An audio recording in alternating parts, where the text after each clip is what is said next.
family members of the nearly 3,000 victims killed on September 11 in 2002 are expected to gather in downtown Manhattan in a field in Shanksville and at the Pentagon later on this afternoon. This year, for the first time, the anniversary of 9/11 will be marked without troops in Afghanistan. The Taliban condemned the 9/11 attacks 20 years ago and told the U.S. that no Afghans were involved in them. Earlier this week, the Taliban announced an interim government which is prepared to establish relations with all nations except Israel. Spokesperson for the Taliban, Suhail Shaheen, joins us now. Mr. Shaheen, very good morning. Lovely to speak to you. Congratulations on the formation of that interim government. Good progress. But one of the things that is clearly omitted is women. In fact, you've gone and left out entirely the women's ministry. Thank you. Good morning. Yes, it was a victory for the people, freedom-loving people, Muslim people of Afghanistan.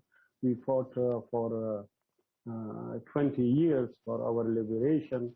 And before that, we fought against the former Soviet Union, where people are loving freedom and independent country.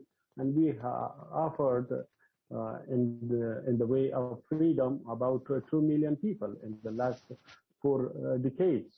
And now coming to your question, yes, but as you know, it is a tentative cabinet. It was formed on the basis of urgency because our people needed essential services. So there was vacuum. So we had to fill up that vacuum. But a full cabinet will be coming in future. And of course, there will be changes in that in the current portfolios. Now, one of the things that we've seen on television, certainly in many news reports carried out, are a number of Afghanistans fleeing the country. What are those fears that these people have? More of those people fleeing the country, they see this as a golden opportunity to resettle in Western countries, and they are more migrant, economic migrants rather than being scared and terrified as they claim, or other the foreign media claim. We have already granted amnesty to all, and we have called on them that the all Afghans should come together to build their country. Now we have gained the independence. Our main priority is to build our country, to construct our country, to create jobs for our people, to have a peaceful Afghanistan and independent Afghanistan. So we are calling on them to stay in their country. There will be no risk to their property, their life, and their honor. We are committed to that. But still, if anyway they are intending to go abroad, we are not stopping them. But I think it is a disservice to their country to go to abroad in this critical time while our people need their talents and their capacities to build the country after independence. Mr. Suhail, you talk about wanting peace, you talk about rebuilding. The world is watching. Obviously, you will need to reach out to the rest of the world to get that support. But again, we come back to the issue of women. A few days ago, women were protesting. One of those things they were protesting was the omission of them in that interim government. And women have reported that they've been violated by soldiers, that they've been whipped, and some of them reporting that they've been tased.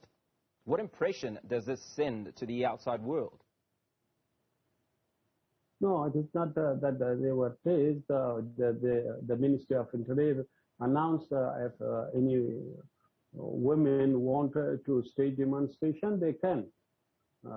They can stage demonstration, but of course they should receive permission from the Ministry of Interior and specify a place where they want to stage a demonstration, and also the issue they want to stage a demonstration about it. And on the specific day, they were marching toward the presidential palace, and we had reports that ISIS members posing as women demonstration want to enter the presidential palace and explode herself or himself there in the palace. So it was Mr. Suhail, I'd like to ask you, issue. I'm going to ask you to hold that thought. When we come back, we will carry on with that conversation. Also talk about the Taliban relations with other countries and certainly Al-Qaeda. Do stay with us. Mr. Shaheen, thank you for staying with us. Just to carry on with the conversation that we were having, the question now is, which are your allies and how will they be contributing to the rebuilding of Afghanistan, which I'm sure is one of those things that's top of the agenda? We have relation with all countries, regional countries and all world countries, European countries. In the past years, we had relation with them, political relation, of course, and because we wanted to convey our message and to talk with them about the peaceful resolution of the Afghan issue. So we call on all countries, including the neighboring countries, to contribute to reconstruction of Afghanistan, to help the people of Afghanistan. We do not want assistance for ourselves, but we want those assistance for the people of Afghanistan. Now, about 15 million people of Afghanistan, they are need immediate assistance, and in addition to that, we have to rebuild the country, because in the past 20 years our country has been destroyed, and our villages have been destroyed, orchards of the people have been destroyed. So we want to rebuild all that, and also our people are unemployed. We want to create jobs for them and to bring about economic momentum in the country. All these need assistance of regional and world countries.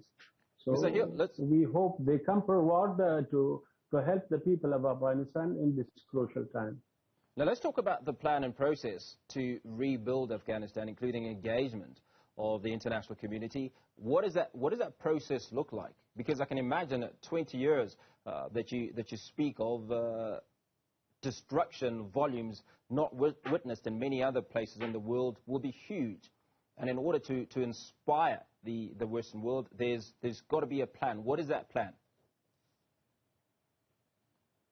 Yes, we have a plan on a priority basis. We have a priority plan, and we want to share that with all those countries who want to assist the people of Afghanistan. Can you take us through some aspects of that priority plan? Yes. Of course, that is our priorities, building the infrastructure of the country, and also agriculture, because it's already been destroyed. And also we want investment, welcome investment of other countries in our natural resources. So also we plans for expansion of education, help in education, and industry. So these are our plans. But some of them are the first as infrastructure and agriculture, and the other is our long-term plans. Now talk us through the banking system, because I'd like to imagine that many investors who could potentially come into Afghanistan and assist with the rebuilding of the country will be wary of the safety of their funds. Talk us through that and policy on investment. Yeah, we welcome investment. We will make the laws easy for them. Investor-friendly laws we will legislate, and that they can invest. There is full security in the country. and we have huge resources, natural resources, oil, minerals, precious stones. We have all these resources, but it means to be explored and investment to be made in the country. We have trillions of dollars of natural resources under the ground in the country. Now, the biggest fear, Mr. Suhail, is really that around terrorist organizations and the Taliban's links to terrorist organizations. What is the current position with organizations such as Al-Qaeda? Because there are obviously fears of people's safety, protection of their resources included. Yeah, about all those who are intending to use the soil of Afghanistan, we have sent a message that they will not have any place in the country, because we have a commitment according to the Doha Agreement not to allow any individual or group to use the soil of Afghanistan against the United States, its allies. That we ensure. So of course that there will be no group who are intending this. We will provide a secure environment for investment, but the investor can come to Afghanistan and see for themselves the environment there. When they are sure, then they can invest in Afghanistan with laws, investor-friendly laws will be prevalent. Now, 20 years ago yesterday, we commemorated 9/11. The Taliban has previously said that they had nothing to do with those bombings. What is your position currently? Yes, we were not involved in the 9/11. But our people suffered more than anyone else from the 9/11. You see, maybe in 9/11, the 3,000 or so people killed there, but our hundreds of thousands of our people were killed as a result of occupation and invasion of U.S. invasion. And those people who didn't know about the 9/11, they were civilian people, villagers, innocent people, children, women, so they were killed. And then we started to resist the occupation and fought for our liberation. And after 20 years, we got our independence. But during the 20 years, the Americans came to conclusion that the Afghan issue has no military solution. That is why they came to the table and negotiated with us for 18 months, which resulted in the Doha Agreement, and it was signed in February 2020. Now, walk us through the withdrawal of the U.S. military from Afghanistan. After 20 years, it's got to have had some impact. Yes, you know, we had a lot of bloodshed in the country, in destruction, total destruction, and our country is actually in shambles. That's why we put it on our priority to reconstruct our country. There is no family in our country that they have not or has not lost a member of the family during the 20 years war. So we paid a very huge price for the independence. But still, our people, during 20 years, not for a single day, they stopped from fighting for their liberation and independence. Now, something that we've picked up is that there's a lot of military wear, if you will, that has been left by the Americans. Can you confirm this, and how will it be used? The military, they are the property of the people of Afghanistan. But unfortunately, some of the helicopters, which were the property of the people of Afghanistan, they were taken by the former official of the Kabul administration, and some by the Americans. Right now, they are fighting in other countries, and they are intending to take those our assets, military assets. We want that those assets be returned to our people, because we are now a state. We will use this for our defense, not aggression against anyone, because that's not our policy. But we want to have for our defense such weapons, and they should be all weapons which are out of the country right now be returned to us. And unfortunately, our airport was destroyed, and still it is not fully operational. So these things were the property of the people. It was not our property. So, but we found a destroyed country, and we are working to rebuild it. And it is, of course, a challenge for us and for our people. But we hope, with the help of Allah subhanahu wa ta'ala, we will overcome all these challenges as we overcame over the occupation. Mrs. Suhail, COVID-19 pandemic has devastated nations across the world, including developed countries. How have you been dealing with COVID-19 in Afghanistan? What are the challenges that you are facing? And have you appealed or have you received any support? Well, we have, of course, this challenge of COVID-19, and we have not received assistance, which is enough to confront this pandemic. But it is not at a huge level in Afghanistan like in some other countries.